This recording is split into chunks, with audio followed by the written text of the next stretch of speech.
you trying to turn off your Windows activation notifications on your Windows computer? Then make sure to watch this video tutorial to know more about that.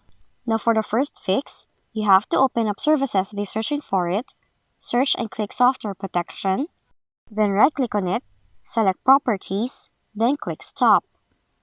After that, click OK and your activation will remain off until you restart your computer.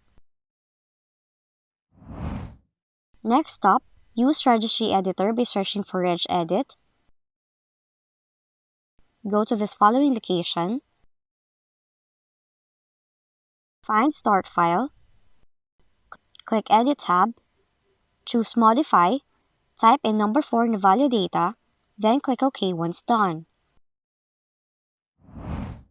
Lastly, activate Windows by opening Settings. Click System. Click Activation.